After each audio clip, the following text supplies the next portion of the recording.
Hey guys, welcome back for episode 2 of the Project Nourish podcast. So, this week, Casey and I are going to be talking all about digestion, basically, just the way that it's supposed to work, what can go wrong, just really giving you guys some education and knowledge about how to basically properly digest your food and kind of the state that you should be in and all of those good tips and tricks. But first, so I just want to catch up with my good friend Casey here. So, Casey, how's everything going? It's going great. And as a reminder, we are both nutritional therapy practitioners, and I'm a licensed esthetician for those of you who do not know us yet. Thank you so much, Casey. I was just jumping into the juicy stuff. You're just like so excited I know. today. I am. I totally am. I'm all excited to talk about chewing and pooping and everything digestion. So I totally forgot to introduce ourselves. But yeah, It's all so good. we are your host, Megan Gump, nutritional therapy practitioner. And I've got my good friend Casey here. So yeah, let's see, catching up. So Casey, what's going on in your life? Let's see. So I have gotten back onto my chiropractic care in terms of actually going to the chiropractor regularly. And just this week, I have noticed a huge difference in stiffness in my neck, especially my right side. And then also my hips seem to get out of alignment. Just, I don't know if it was from so many years of endurance sports or anything like that, but I feel at least a million times better. And it's crazy because the thing that I notice the most is I'm able to focus more when I'm going more regularly. That's super interesting because it's like when your body is more aligned and everything is kind of balanced where it's supposed to be, you're starting to feel that energy of like good focus and just, good energy coming through. So that's super cool. Well, Yeah. So what is new with you, my friend? Well, I guess kind of relating to that. So I actually just scheduled my first massage coming up on this Saturday.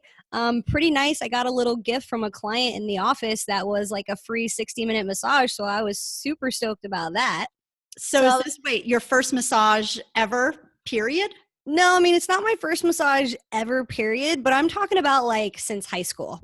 Oh, wow. Okay. Yeah. So I'm super excited to just kind of go and get things pressed out of me that probably shouldn't be there and all that other kind of good stuff. So yeah, it's going to feel nice. I didn't have my first massage until I was 31. Oh, wow. Yeah. My mom was a really big, like, holistic kind of lady. So she actually was always getting massages like on the regular when I was younger. So she was taking me to get massages when I was like 16 from her, like, masseuse that she just absolutely loved. And when she was like, you just have to go. So it was cool. I was going when I was super young and I loved it, but yeah, I haven't really been back since, so it'll be nice to you'll have to let us know what your thoughts are. I personally, I love it, but I hate it because it's so painful. Yeah. And see, that's the other thing is you just have to, you just got to tell them gentle on the touch or, oh gosh, I guess the sweetest massage is where they're really like digging in. Yeah. Like the sports massage when you end up with bruises. Okay. Yeah. But it's like, no, you need it because you're like torturing your body. So, and you're pushing out all that lactic acid and stuff in your muscles. Yeah. Cranking out the watts.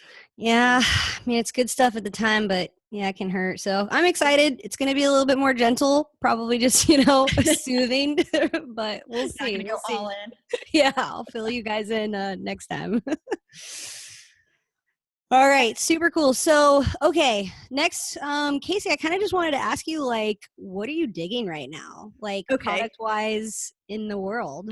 So I am super excited. I just ordered these Eating Evolved Keto Cups. And so the only ingredients, it's organic cacao, coconut butter, MCT oil, and vanilla extract. That is it. So these things are just like pre-made fat bombs, I guess you would say. And they taste so good.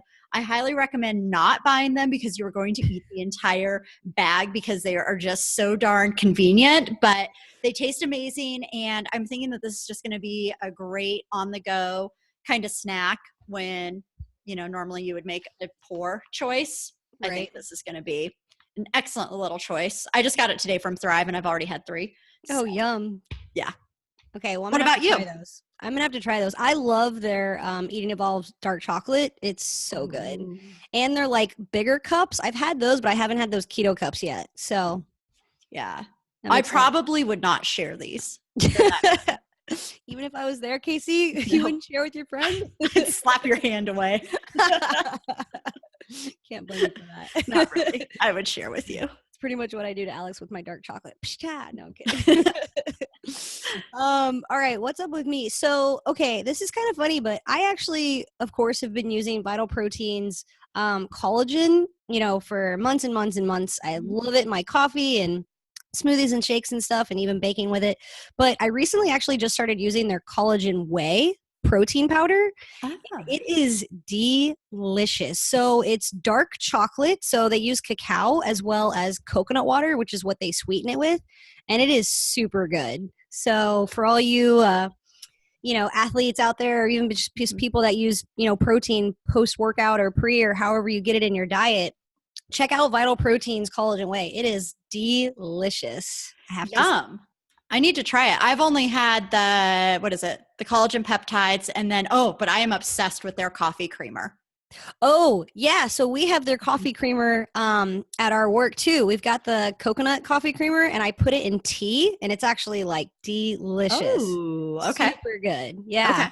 Super good. So shout out to all of our favorite brands here, and we're, hashtag not sponsored, but we just love them. Yeah, exactly.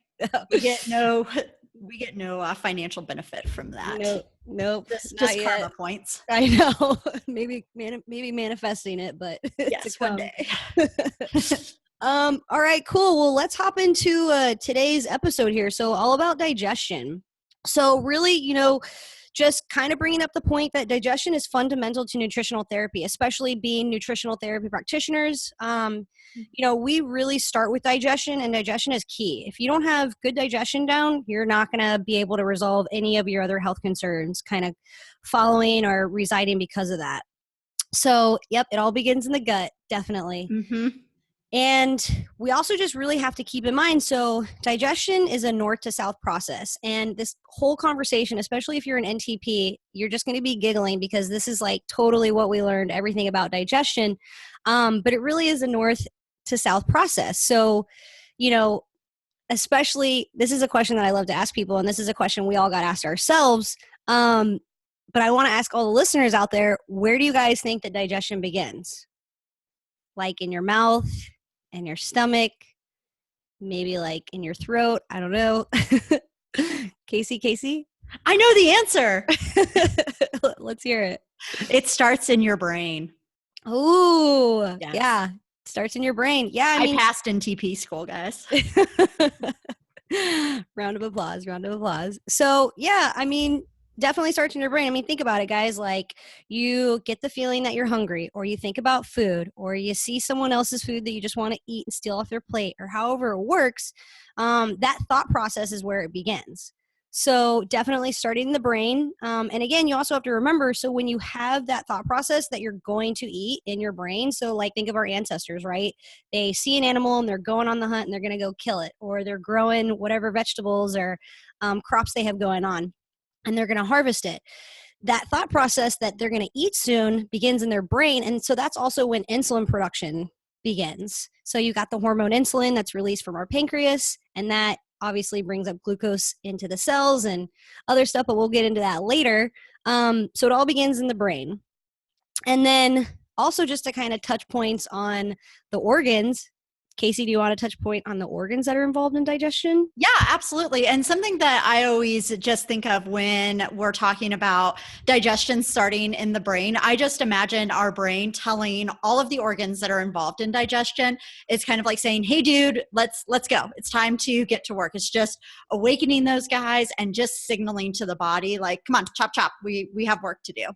That kind of thing. So if you are sitting there, you're reading, you're on Facebook, you're not focused on eating, then your brain is not telling your digestion that, hey, it's time to do some work. And then all of a sudden your digestive system is getting food in there. And it's like, okay, homie, like, thanks for the heads up. Yep. Yeah. Yeah. My organs totally talk ghetto to each other, just as an FYI. Your organs totally talk ghetto to each other? Yeah, they do. Yeah, they're like gangsters and talk with like yos and homies. That's awesome. Yes. So, talking about my gangster organs here in digestion, we have 3 organs that are primarily involved in digestion. So, we have the gallbladder, the pancreas, and the stomach. So, all of these guys have key roles in digestion. So, it's short as GPS, as geography and geology majors. We love GPS. So, Yeah. what the gallbladder is going to do, it's going to just help with storing and releasing bile, which is going to be critical for our fat digestion and fat breakdown. Then we have the pancreas, which, as Megan mentioned, is going to release that insulin, and it's also going to help just release those enzymes for digestion. And then we have the stomach, which is going to contain that stomach acid, which many of us have been led to believe it's bad to have stomach acid, but we are going to dispel that myth. And what the stomach acid is going to do is actually helps to kill the bacteria, the pathogens, all of those gnarly, like bad guys that can end up in our stomach. It's also going to activate pepsin so we can digest our proteins.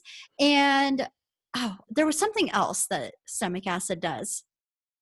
Blanking Kills all on the it. gut bugs, helps us, break down and digest our macronutrients. Yes, that's what it was. Thank you. Yeah.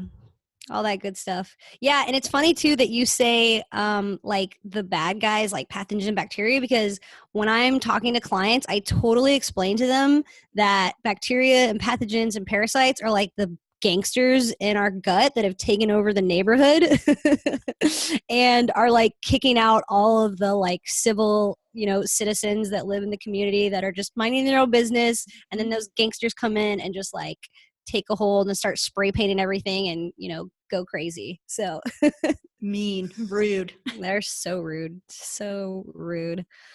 All right, so starting from north to south, basically just on how digestion is supposed to work. So all right, we all know that digestion starts in the brain, right?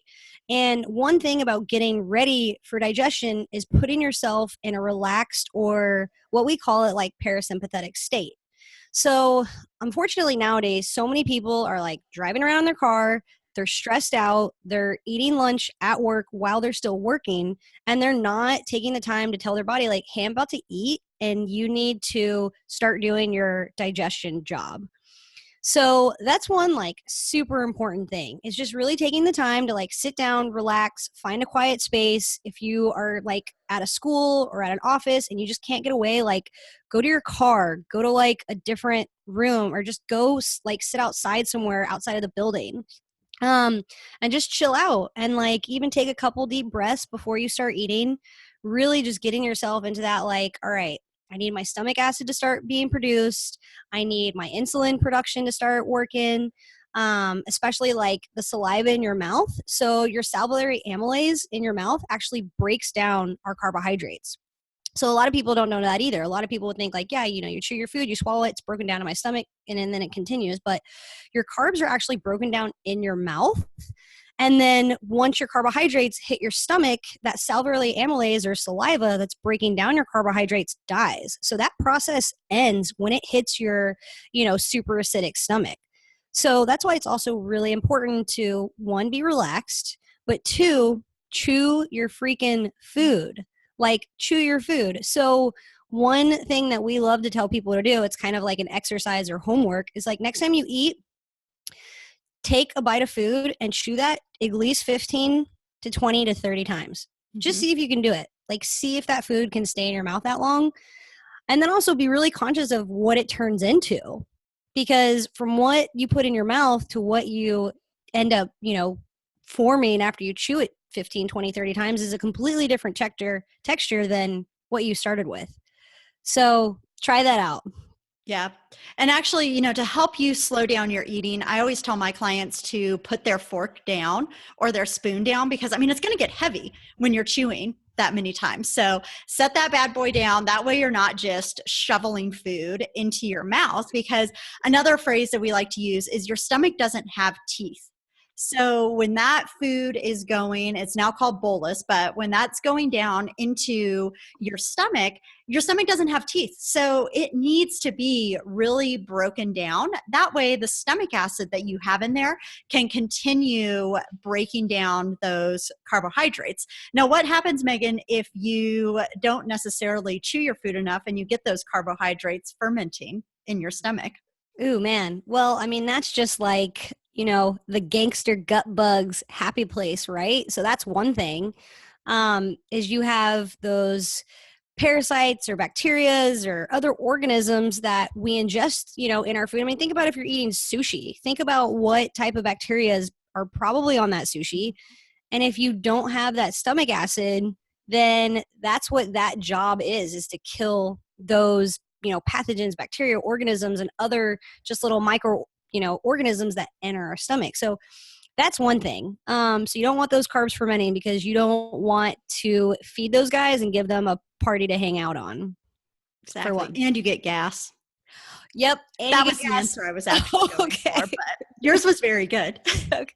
See, my brain just kind of goes in all kinds of directions. But yeah, so totally. If you, okay, back to the Doritos, if you're not chewing up your carbohydrates, if you're not properly, chewing up your Doritos, chewing up your carbs, and you ingest that kind of stuff and they ferment, boom, that's where people get gas.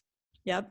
Eating too another fast. reason to chew your food. Your teeth, your stomach does not have teeth, and you will get gas. Embarrassing moments. Yep. Right when you don't want it to happen. Yes, all the more reason. Totally. So once our food does, or it's now called bolus, as we said, but we can just say food because that's a little bit easier to understand. Once it goes into our stomach and we have the stomach acid in there that is going to be breaking everything up. Megan, do you want to touch now on low stomach acid, or should we save that? Or what can go wrong? I mean, yeah, we can touch on it. Let's just kind of like run through how digestion is supposed to work. And then we can go back we'll to how do it can go all wrong. the bad stuff. Yeah, that way people are just like, all right, this is how it's supposed to work. This is the process. And then we'll kind of touch up on what happens when you don't chew your food or eat relaxed. Yes. Okay. So as it's in our stomach, we call this kind of like the churning and burning. So your stomach is going to be contracting and you have the stomach acid in there that is going to continually break down that carbohydrate.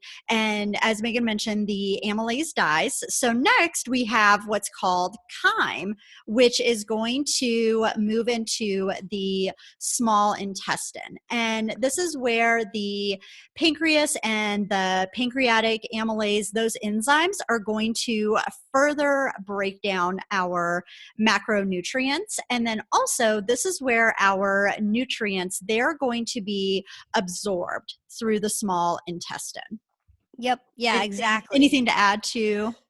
Yeah, no, I mean, so yeah, it's super important to just basically, like Casey said, our stomach doesn't have teeth. So that churning and burning, that stomach acid that's so important, turns our food into chyme, all of those macronutrients, right? And then they pass through the duodenum into the small intestine. And that's where the pancreas basically releases all of those essential enzymes to break down our protein, carbs, and fats further. And then the other thing is, nutrients are absorbed in our small intestine, and that's why it's so important too, and we'll kind of touch on this in a little bit, to really chew your food. That way they're the proper particle size. That way our nutrients can be absorbed and our body isn't stressed out because they're too big and it doesn't know what to do and it can't deal with them.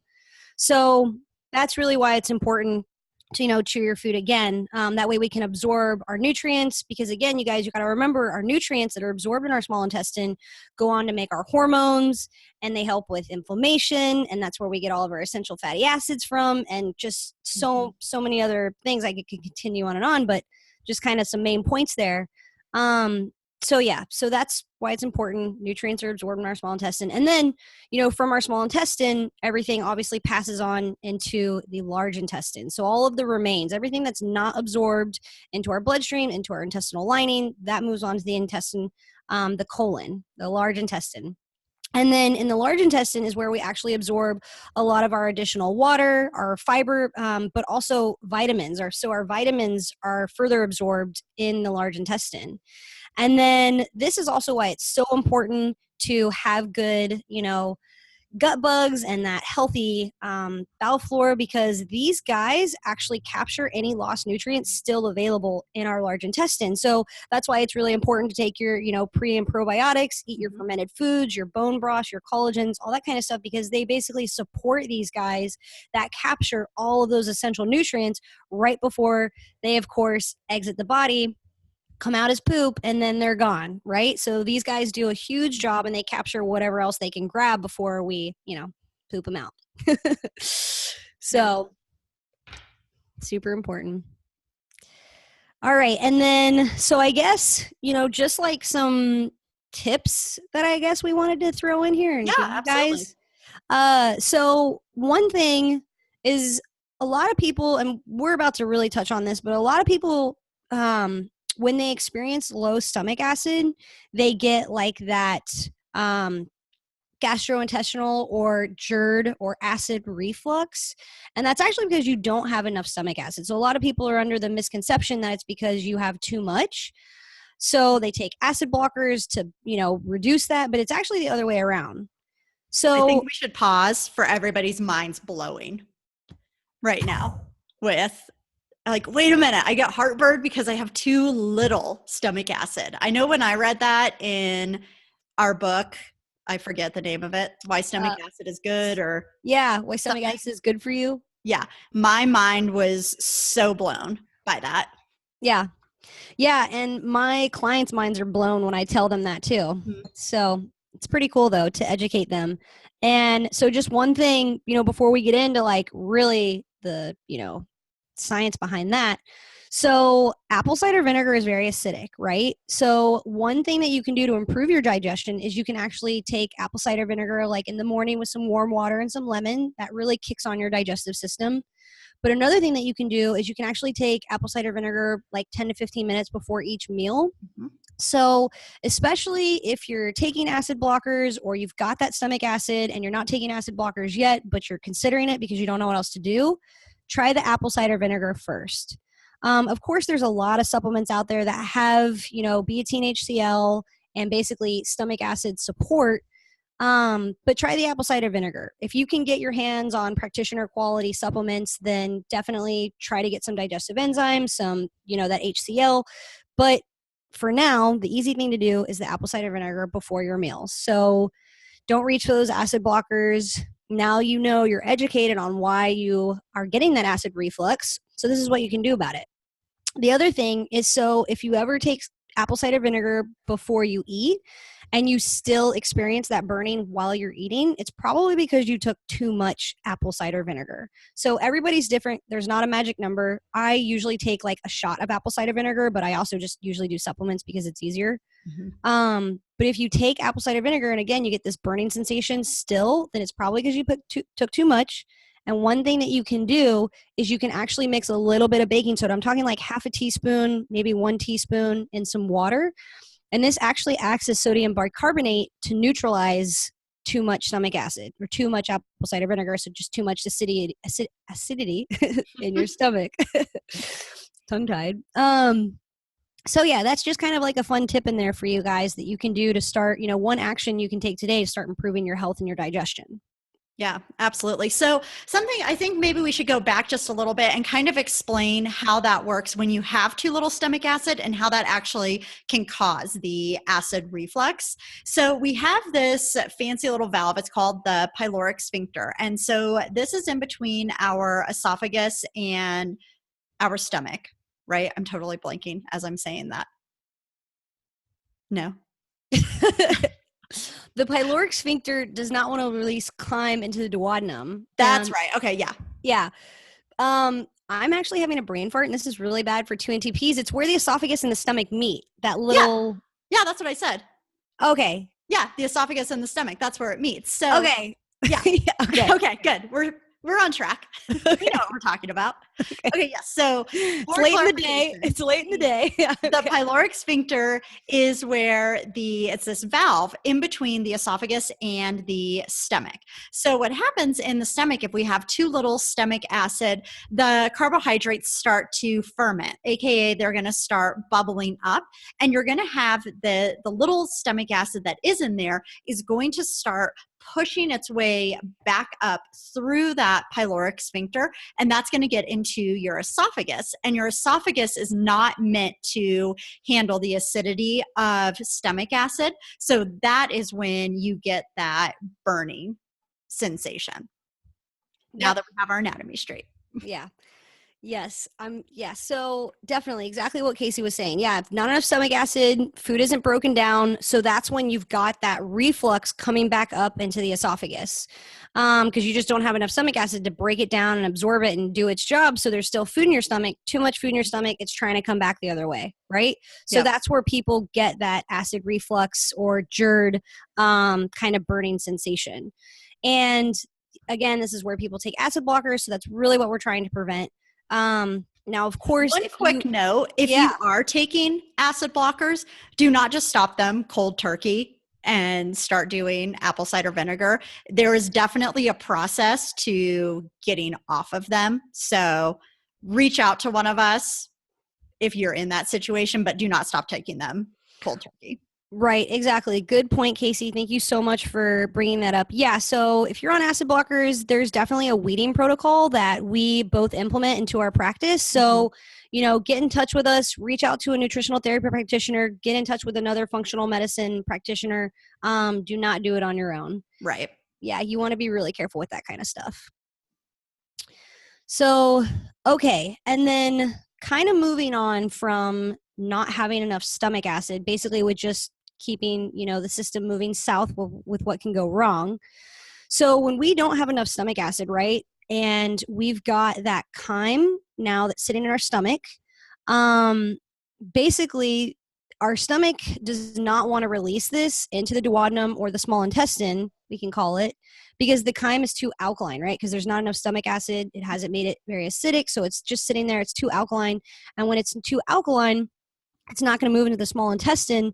Then these carbs and these proteins and these fats are macronutrients that are just sitting in our stomach as the chyme all begin to just ferment, putrefy, and rancify. And this, again, kind of goes back to that bacteria, pathogen, parasite party, right? This is where these gangsters thrive. Exactly. So I love those words too. The ferment, putrefy, and rancidify. They're just so graphic and harsh. Yeah, it's exactly what they do though. Yeah. So it's pretty crazy. So yeah, and then kind of moving on from there, right? So now you've got the chyme just sitting there. And then basically what happens is, so the pancreas is kind of sitting there waiting to catch the football, right? Like the chyme is supposed to come in to the small intestine. That way the pancreas can start doing its job, releasing those enzymes and the sodium bicarbonate and stuff like that. But so if there's no chyme passing on and there's a bad pH from the stomach, then the pancreas doesn't do its job with releasing the sodium bicarbonate to basically raise that pH, make that chyme more alkaline. There's no enzyme action, right? It's not releasing those enzymes to break down or further break down your, macronutrients. So then there's incomplete digestion. And then this is what creates intestinal problems.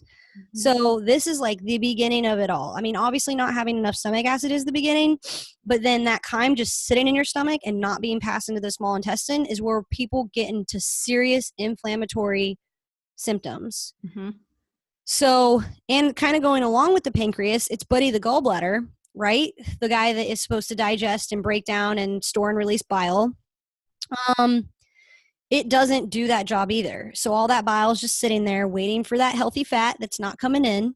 And, basically low fat diets do not trigger the release of bile, or, low fat or bad fat diets, they just don't create that stimulation, right? That contracting and releasing of bile. So then that bile, like I said, just sits there, it gets old, it gets viscous. Oh gosh, now I can't say it. Viscous. Yes. Thank you. If you guys will soon learn so much about me. And one thing is that sometimes I stumble upon words and I have my pronunciation issues, but that's why some words are just hard. And we have complicated words too. So hard. I know. We're so smart. We have these hard. Big words.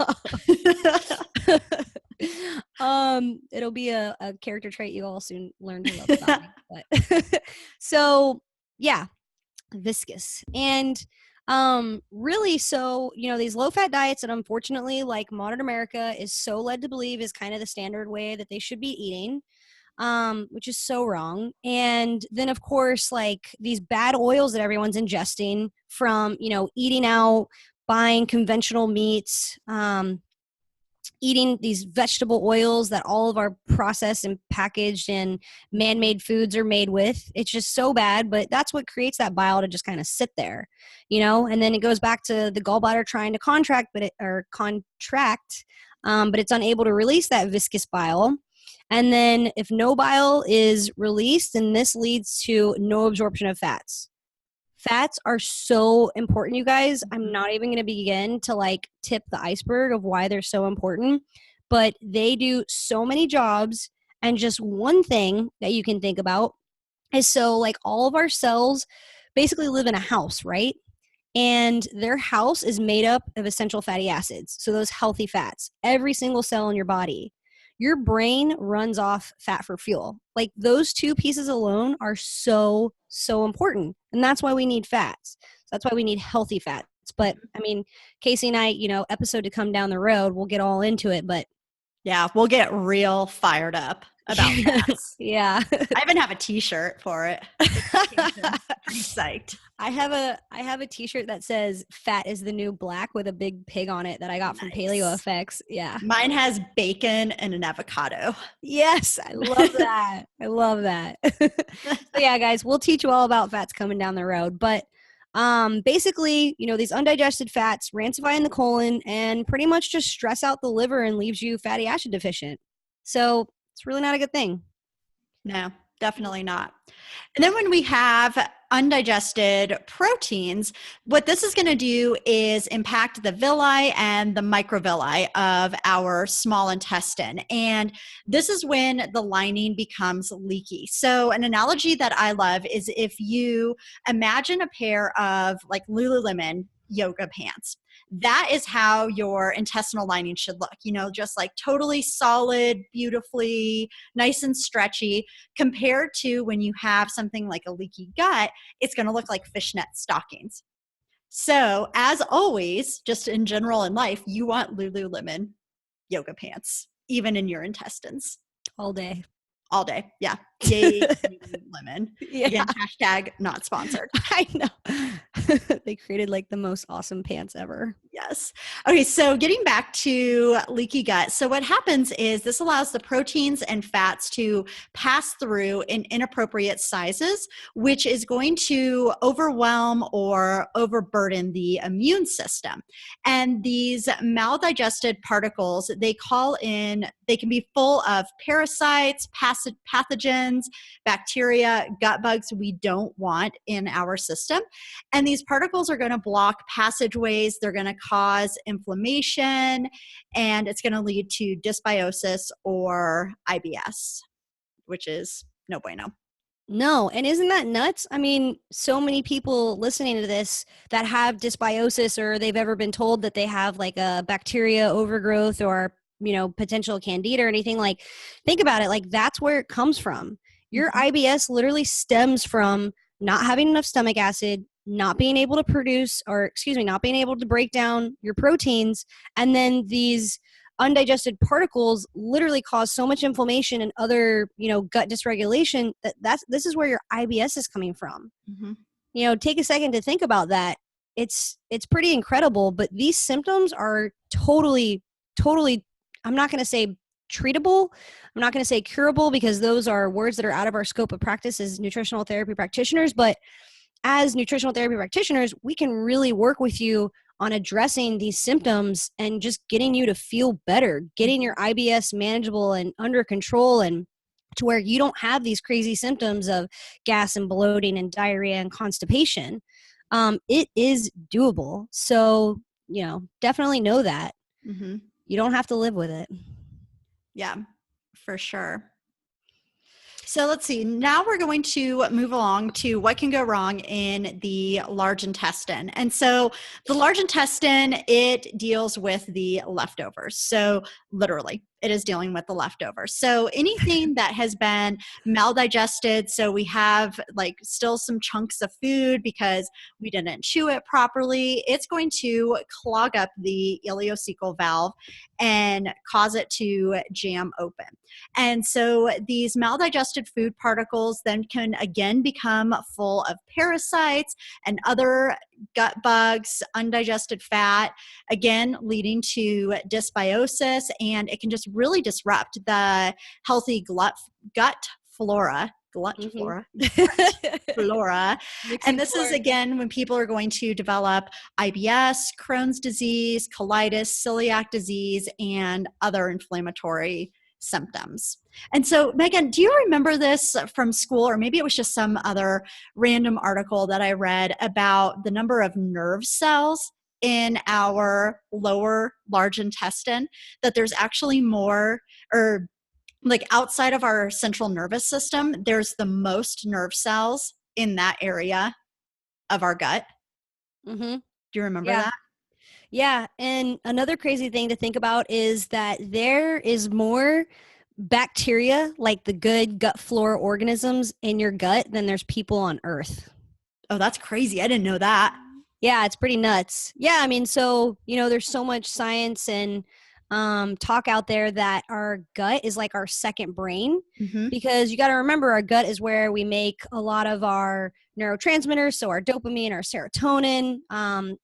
This is where we get our nutrients to make a lot of our hormones, our cholesterol, all that kind of stuff. So the gut is almost like ruling the brain, and the brain is just kind of the symphony organizer of the body, but the gut is kind of giving the brain everything it needs to do its job. So it's pretty crazy. I mean, our gut is really important, and the one way we destroy it is from eating bad foods, not having enough stomach acid, not being able to properly break down and digest our food. So yeah. And it's so funny because, you think about it, like nobody's going to purposely do things to harm their brain, but yet our stomach and our digestive system has such an impact on like our entire body, like all of our health. It begins in our gut, but yet we eat foods that are absolutely damaging it. So just a little food for thought there, guys, of how to really think about your digestive system. Yeah.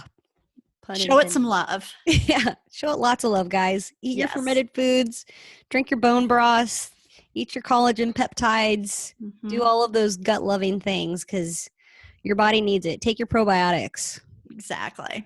Yeah. And then just like real quick to sum it up, because I know Casey and I have said a lot and gone down different pathways and all that kind of stuff. So basically just reel everything in and bring it all together. Basically this is what happens is people just eat too quickly. They're not in a relaxed state. They're stressed out. They're pissed off at the person driving in front of them or next to them. They're mad at their boss. They're stressed out about their kids. They're potentially probably dehydrated. Like, are you drinking half of your body weight in ounces every day?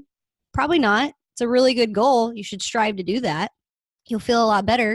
If you got headaches, you're not sleeping well, you're tired, try drinking half your body weight in water and seeing what that does for those symptoms that you currently have. And then, so, beyond that, if you're not in a parasympathetic state, you're not relaxed, you're not thinking about digestion, then your brain does not trigger those processes. Doesn't trigger the insulin, doesn't trigger everything else that we kind of talked about to get that GI tract going, getting ready for digestion. And also, of course, so next you put food in your mouth, right? You're not chewing your food because you're in a rush. You're not thinking about it. You probably have never chewed your food 30 times every bite in your life, maybe. I count people when they're, like, I watch people when they're eating and I count how many times they chew. It's usually on average, and this is a wide number, like 4 to 11 times. Wow. That's pretty impressive. I mean, I'm just like, kudos to you for looking at someone, because I've never watched someone chew their food and count their bites, but I definitely am the girl that looks in people's shopping carts at the grocery store. Oh, so, yeah, I do that too. Total judgment here. Yeah. I'm just always curious what they're buying. And then I look at it and I'm like, why the hell are you buying that? That is so not good for you. Anyways, whole nother story. So, Yeah, We'll go on a shopping trip sometime. Yeah. So we do grocery store tours. If anyone is interested, if anyone is in the Boulder area or anyone in the Houston area, Casey and I do grocery store tours. So we will walk through your grocery store and show you how to grocery shop, and we'll read ingredient labels. Bad food out of your hands. Yep. Your favorites, we will either yay or nay them. So just get prepared. Or burn them. Let's not get harsh here, Casey.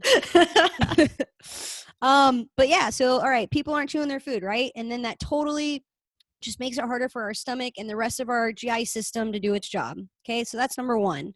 You're not making enough stomach acid. That comes from that too. You're not getting in that relaxed state. Your body's not making that stomach acid. You're not chewing your food, which all sets the stage for incomplete digestion, bacteria overgrowth, parasites, pathogens, candida, H. pylori, all of those nasty gangsters to just take over the community and thrive in our gut, which is what we do not want to happen.